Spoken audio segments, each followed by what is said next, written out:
ಯುಧಿಷ್ಠಿರನಿಗೆ ಬಹಳ ಸಂಕಟವಾಯಿತು. ಅವನು ಧೃತರಾಷ್ಟ್ರನಿಗೆ ಮಹಾರಾಜ ಯುದ್ಧದಿಂದ ಹೀಗಾಗಿರುವ ಅನ್ಯಾಯ ಸಾಕು, ಕೂಡಲೇ ಪದ್ಯದ ಮಹಾರಾಜ ಇನ್ನೊಬ್ಬರ ಐಶ್ವರ್ಯ ಕಡಿಮೆ ಇದೆ, ಇನ್ನೊಬ್ಬರ ಐಶ್ವರ್ಯ ಕಡಿಮೆ ಇದೆ, ಹಾಗೂ ಇನ್ನು ಬೇಗನೆ ಕೂಡಲೇ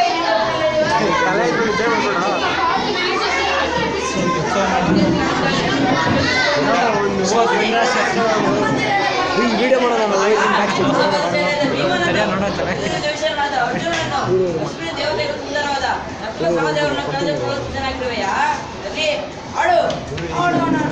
ನೋಡೋಣ ಎಂದು ಯುಧಿಷ್ಠಿರವರನ್ನೆಲ್ಲ ಸೋತನು.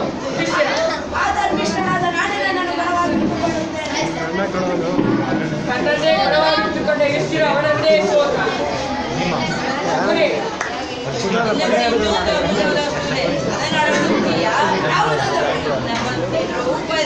ಈ ಮಾತನ್ನು ಕೇಳಿ ಸಭೆಯಲ್ಲಿದ್ದ ಧನುಷ್ಯರಿಗೆಲ್ಲ ಬೆಂಕಿ ಮುಟ್ಟಿದಂತಾಯಿತು. ಅರ್ಜುನ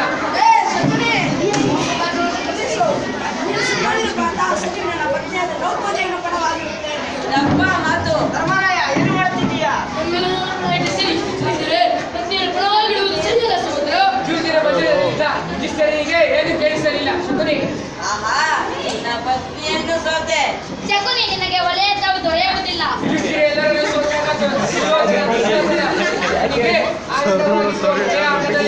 ಶಕುನಿಯೇ ಗೆಲ್ಲಬೇಕೆಂದು ಅವರ ಸಂತೋಷಕ್ಕೆ ಮಾನವೇ ಇಲ್ಲ. ದುರ್ಯೋಧನ ಪಾಂಡವರಿಗೆ ರಾಜೋಚಿತಾಗದ ಉಡುಪುಗಳಿಗೆ ಸಿದ್ಧಗೊಳ್ಳಿ.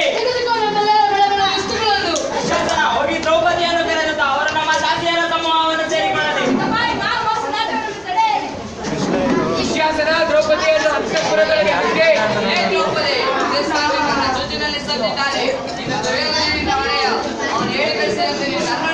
ಅಯ್ಯೋ ದುಶ್ಯಾಸನ, ಇದೇನು ಈ ರೀತಿ ಮಾತನಾಡುತ್ತೀರಾ? ಯುಧಿಷ್ಠಿರ ನನ್ನನ್ನು ಜೊತೆಯಲ್ಲಿ ಸೋತವರೇನಂತೆ ಯಾವ ಪುರುಷನ ಬಗ್ಗೆ ಬಡವಾಗಿರುತ್ತಾರೆ.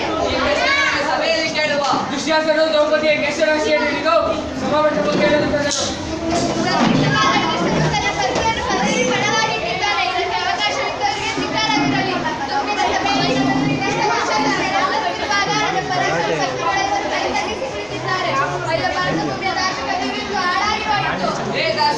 ಎಂದು ಕಪ್ಪಾಳಕ್ಕೆ ಹೊಡೆಯುತ್ತಾನೆ. ದುಶ್ಯಾಸನ ದ್ರೌಪದಿಯ ಸೀರೆಯನ್ನು ಗಟ್ಟಿಯಾಗಿ ಹಿಡಿದುಕೊಂಡು ಎಳೆಯತೊಡಗಿದನು.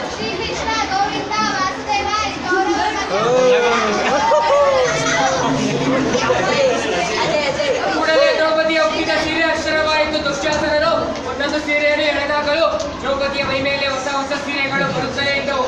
ದುಶ್ಯಾಸನ ಸೀರೆ ಎಳೆದು ಇಷ್ಟಾದ ದುರ್ಯೋಧನ ಸುಮ್ಮನೆ ಚಪ್ಪಾಳೆ ತಟ್ಟುತ್ತಲೇ ಇದ್ದನು. ಭೀಮ ಸಭೆಯಲ್ಲಿರುವ ಮಹತ್ಸರಗಳೇ, ಈ ನನ್ನ ಪ್ರತಿಜ್ಞೆಯನ್ನು ಕೇಳು. ಕೌರವರು ಮಾಡಿದ ಮೋಸದಿಂದ ಮುಂದಿನ ಯುದ್ಧವು ನಿಶ್ಚಿತ. ಹಾಗಾಗಿ ಈ ದುಶ್ಯಾಸನ ಎದೆಯನ್ನು ನೌಕರಿಗಳಿಂದ ಸಿಡಿದು ಅವರ ಸಿರಕ್ತವನ್ನು ಪಡೆಯುತ್ತೇನೆ. ದುರ್ಯೋಧನನ ಎದೆಯನ್ನು ದುರ್ಯೋಧನ ತೊಳೆಯನ್ನು ಗದೆಯಿಂದ ತುಂಡರಿಸುತ್ತೇನೆ. ಚಿಚುಕೋಡದ ಶಕುನಿಯನ್ನು ಸಹದೇವನ ಸಂಹರಿಸುತ್ತಾರೆ. ಇದು ಖಂಡಿತ. ಈ ಮಾತನ್ನು ಕೇಳಿ ಧೃತರಾಷ್ಟ್ರನಿಗೆ ನೆಚ್ಚಲೆಂದಿತು. ದುರ್ಯೋಧನ ದುಷ್ಟ ಬುದ್ಧಿಯವನೇ, ಇದು ದ್ರೌಪದಿ ಅವಮಾನಕ್ಕೆ ಗುರಿಪಡಿಸಿ ವಂಶಕ್ಕೆ ಕಳಕಟ್ಟನ್ನು ಬಿಟ್ಟು ದ್ರೌಪದಿ ನಿನ್ನ ವಿಷಯದ ಬಹಳ ಮನಕೋಶಾಗಿದೆ. ಏನು ಅವರ ಬಗ್ಗೆ ಕೇಳಿಕೋ. ಮಹಾರಾಜ ಹಾಗಾದ್ರೆ ಯುಧಿಷ್ಠಿರನು ಈ ಕೂಡಲೇ ದಾಸಿಗಳನ್ನು ಮುಖ್ಯ ಆರ್ಯಾಗಲಿ ಇನ್ನೊಂದವರನ್ನು ಕೇಳು. ಮಹಾರಾಜ ಹಾಗಾದ್ರೆ ಅರ್ಜುನ ಭೀಮ ನಕುಲ ಸಹದೇವ ಈ ಕೂಡಲೇ ದಾಸಿಗಳನ್ನು ಮುಖ್ಯವಂತಲ್ಲಿ. ಹಾಗೆ ಆಗಲಿ ಇನ್ನೊಂದವರನ್ನು ಕೇಳು. ಮಹಾರಾಜ ಮನುಷ್ಯನ ಆಸೆಗೆ ಮಿತಿ ಇರುವುದರಿಂದ ಆದ್ದರಿಂದ ನನಗೆ ನೀವು ಕೊಟ್ಟಿರುವ 2 ವರಗಳೇ ಸಾಕು. ನಿನ್ನ ಈ ಮಾತನ್ನು ಕೇಳಿ ನಾನು ಬಹಳ ಸಂತೋಷವಾಯಿತು. ಪಾಂಡವ ಸ್ವಲ್ಪತ್ತು ರಾತ್ರಿ ನಿಂದಿರಿಸುತ್ತಿದ್ದಾನೆ. ಪಾಂಡವರೇ, ನೀವು ಯುದ್ಧ ಪ್ರಶ್ನೆಗೆ ಸಿದ್ಧವಾಗಿರಿ. ಬೇರೆಯವರು ಸಂಪತ್ತಿಗೆ ಆಸೆ ಪಡಬಾರದು.